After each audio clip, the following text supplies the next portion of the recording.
আসসালামু আলাইকুম viewers, welcome back to my channel Roshan's cooking. আমি আজকে দেখাবো ঝুকিনি দিয়ে দুটি মজাদার আইটেম। এই ঝুকিনি দেশের বাইরের পাশাপাশি আমি শুনেছি যে দেশেও বেশ অ্যাভেলেবল, আর একে সামার স্কোয়াশ বা গ্রিন স্কোয়াশও বলা হয়। এটি অনেকে অনেকভাবে রান্না করে, তবে সবচেয়ে বেশি মজা লাগে আমার কাছে এটি চিংড়ি দিয়ে লাউর মতন করে রান্না করলে। আর আমি আজকে সেই রান্নাটি আপনাদের সাথে শেয়ার করব। আর এর খোসাটাও কিন্তু ভর্তা করলে ভীষণ মজা হয়, সেটিও আমি আজকে আপনাদেরকে দেখাবো। চলুন মজার আর সহজ এই রান্না দুটি ঝটপট দেখে নিই। আমি আজকে 4টি মিডিয়াম সাইজের ঝুকিনি নিয়েছি এবং এগুলোকে খুব ভালোভাবে ধুয়ে নিয়েছি। ঝুকিনির খোসাটা না ফেলেও রান্না করা যায়, তবে যেহেতু আমি আজকে খোসাটা দিয়ে ভর্তা বানাবো, তাই আমি এটিকে একটু পুরু করে ছিলে নিচ্ছি। ঝুকিনির উপরের আবরণটা আসলে খুবই পাতলা, তাই যেহেতু ভর্তার জন্য লাগবে আমার, তার জন্য একটু গভীর করে আমি ছিলে নিচ্ছি, যাতে করে ভর্তাটাতে ভালো লাগে। ছিলকাটা কতটা পুরু হয়েছে আমি আপনাদেরকে দেখাচ্ছি। ঠিক এভাবেই সবগুলো ঝুকিনি আমি ছিলে নিব। এবার ঝুকিনিটাকে একটু মোটা মোটা করে কেটে নিচ্ছি, কারণ ঝুকিনি কিন্তু খুব চটজলদি সিদ্ধ হয়ে যায় আর একদম গলে গেলে কিন্তু ভালো লাগবে না। তাই একটু মোটা মোটা করে কাটলে খেতে ভালো লাগবে। আমি 1/2 ইঞ্চি মতো পুরু করে কেটে নিচ্ছি। আর আমার ঝুকিনিগুলো যেহেতু চিকন, আমি মাঝে আর কোনো টুকরা করছি না। যদি মোটা টাইপের ঝুকিনি হয়, মাঝে একটা ফালি দিয়ে নিতে পারেন।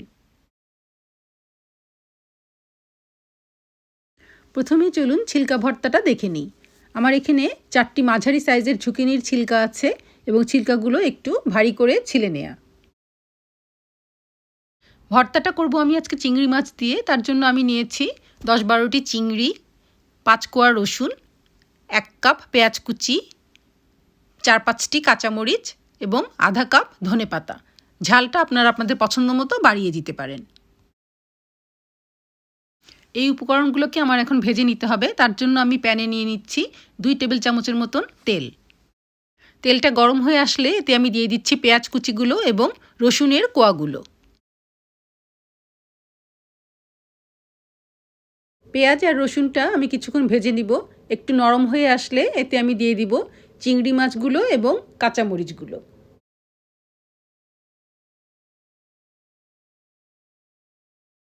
আমার চিংড়িগুলো আজকে খুব বেশি বড় না, তাই আমি এখানে 10-12টি নিয়েছি। আপনারা যে পরিমাণ ছিলকা নেবেন তার সাথে চিংড়ির সাইজ অনুযায়ী এর পরিমাণটা নিয়ে নেবেন। চিংড়ি, পেঁয়াজ, রসুন আর কাঁচামরিচ সব যখন একসাথে বেশ ভাজা ভাজা হয়ে আসবে, তখন আমি এতে দিয়ে দিব ধনেপাতা কুচি। ধনেপাতা কুচিটা দিয়ে আমি আর খুব বেশি ভাজবো না, এটা বেশ একটু ফ্রেশ থাকলেই ভালো লাগে। আমি জাস্ট একটু নেড়ে চেড়ে নামিয়ে নেব। আমি এখানে লবণ অ্যাড করতে ভুলে গিয়েছিলাম। আপনারা ইচ্ছা করলে এখানে লবণ অ্যাড করতে পারেন, অথবা আমার মতন ভর্তাটা ব্লেন্ড করার সময়ও মিশিয়ে দিতে পারেন। এবার একই প্যানে আর 1 টেবিল চামচের মতন তেল দিয়ে তাতে আমি ঝুকিনির যে খোসাগুলো আছে সেগুলোকে ভেজে নেব। এবার আর কিন্তু লবণ দিতে ভুল করিনি, দিয়ে দিচ্ছি পরিমাণ মতো লবণ। ছিলকাগুলোকে কিছুক্ষণ নেড়েচেড়ে ভেজে ভালোভাবে সিদ্ধ হবার জন্য আমি একটু ঢেকে দিচ্ছি। চুলার আঁচটা এ পর্যায়ে একটু কমিয়ে রাখবো, তা না হলে খোসাগুলো পুড়ে যেতে পারে।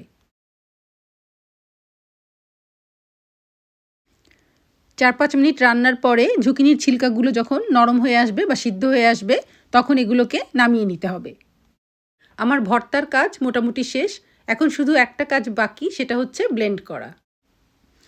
এবার এগুলোকে একটু আমি ঠান্ডা হতে দিব এবং ঠান্ডা হলে আমি ফুড প্রসেসরে ব্লেন্ড করে নিব।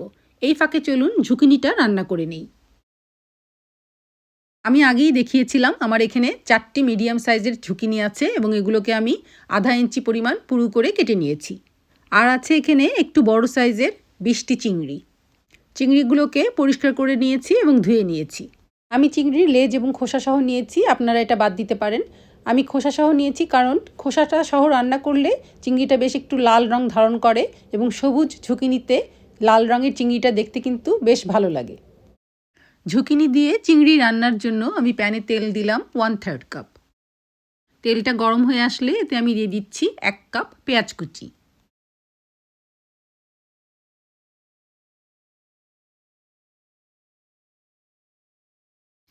পেঁয়াজটা নরম হয়ে আসলে এতে আমি দিয়ে দিচ্ছি 4-5টি চিড়ে রাখা কাঁচামরিচ।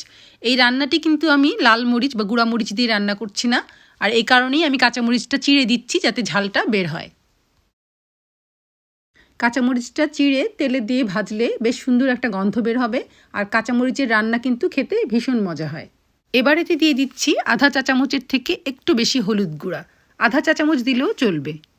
এটি লাউর মতন পানি তরকারি, আর এইসব তরকারিতে হলুদটা কম দিলেই ভালো লাগে। আর দিচ্ছি 1 চা চামচ জিরা গুঁড়া। মশলাটা একটু নেড়েচেড়ে মিশিয়ে নিয়ে এতে দিয়ে দিচ্ছি পরিমাণ মতো লবণ, আর এরপরে দিয়ে দিচ্ছি 2 চা চামচ রসুন পেস্ট।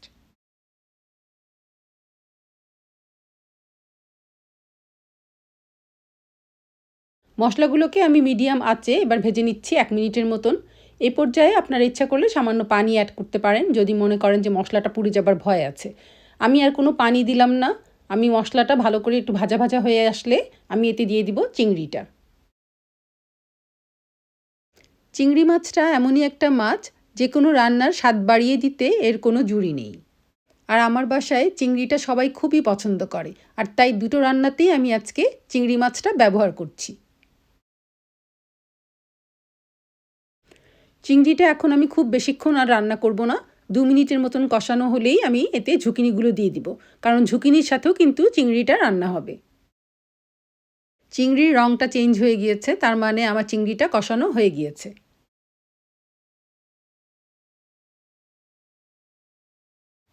দিয়ে দিলাম ঝুঁকিনিগুলো। ঝুঁকিনির তরকারি অনেকটা লাউর মতন, খুব বেশি মশলা দিয়ে রান্না করলে কিন্তু এটা আমার কাছে খেতে ভালো লাগে না। কাজে যতটা সম্ভব হালকা মশলা দিয়ে লাউর মতন করে রান্না করলেই এটার আসল স্বাদটা পাওয়া যায়। দিয়ে দিচ্ছি পরিমাণ মতো লবণ। লবণ আমি আগে একবার মশলার সাথে দিয়েছিলাম, তবে সেটা চিংড়ির জন্য। এবার দিয়ে দিচ্ছি ঝুঁকিনির জন্য। ঝুঁকিনিটা নেড়েচেড়ে মশলার সাথে মিশিয়ে ঢেকে দিচ্ছি 5-6 মিনিটের জন্য। ঝুঁকিনি সিদ্ধ হতে কিন্তু খুব বেশি সময় লাগে না। আমি চুলার আঁচটা রেখেছি মিডিয়াম, কারণ খুব বেশি হাই আঁচে রান্না করলে তরকারিটা পুড়ে যেতে পারে, আর পোড়া তরকারিটা খেতে কিন্তু আমাদের কারো কাছেই ভালো লাগবে না। তাই একটু ধৈর্য নিয়ে জালটা মিডিয়াম রেখে নেড়ে চেড়ে ঝুঁকিনিটা সিদ্ধ করে নিতে হবে। কিছুক্ষণের মধ্যেই আমার ঝুঁকিনিগুলো কিন্তু আধা সিদ্ধ হয়ে গিয়েছে। ঝুঁকিনি থেকে সাধারণত বেশ অনেকটা পরিমাণ পানি বের হয়, তবে আমার আজকের ঝুঁকিনিগুলো খুব একটা ফ্রেশ ছিল না, যেহেতু এখন ঝুঁকিনির সিজন না, তো সেই কারণে আমার মনে হয় খুব একটা পানি বের হয়নি। তো আমি এতে জন্য অ্যাড করে দিচ্ছি 1 কাপ মতন গরম পানি। পানিটা অ্যাড করে আমি মিডিয়াম আঁচে ঢেকে রাখবো 3 থেকে 4 মিনিটের জন্য। এই পর্যায়ে একটু খেয়াল রাখতে হবে যাতে ঝুঁকিনিটা আবার খুব বেশিক্ষণ চুলায় থেকে গলে না যায়, কারণ ঝুঁকিনি কিন্তু চট করেই নরম হয়ে যায়। আমি আগেই বলেছি আমি এটি শুধুমাত্র কাঁচামরিচ দিয়ে রান্না করছি, তাই আরও কিছু কাঁচামরিচ উপর দিয়ে ছড়িয়ে দিলাম, আর দিচ্ছি 1 কাপ মতন ধনেপাতা কুচি। আমার রান্না কিন্তু প্রায় শেষ। ধনেপাতা আর কাঁচামরিচের স্মেলটা তরকারিতে ভালোভাবে ঢোকার জন্য আমি তরকারিটা কম আঁচে ঢেকে রাখবো আর 1 বা 2 মিনিটের জন্য। শেষ হয়ে গেল মজাদার ঝুঁকিনি চিংড়ি রান্না। কেমন লাগলো জানাতে ভুলবেন না কিন্তু। চলুন এবার ভর্তা বানানোটা শেষ করে ফেলি। ঝুঁকিনির ছিলকাগুলো ভেজে আমি ঠান্ডা হতে রেখেছিলাম, সেগুলোকে আমি একসাথে পেঁয়াজ, কাঁচামরিচ, ধনেপাতা আর রসুন ভাজার সাথে মিশিয়ে ব্লেন্ড করে নিয়েছি ফুড প্রসেসরে। এবার এর সাথে আমি মিশিয়ে নিচ্ছি 1 টেবিল চামচ সরিষার তেল। সরিষার তেলটা না দিলে কোনো ভর্তাই আসলে ভর্তা মনে হয় না, তাই না?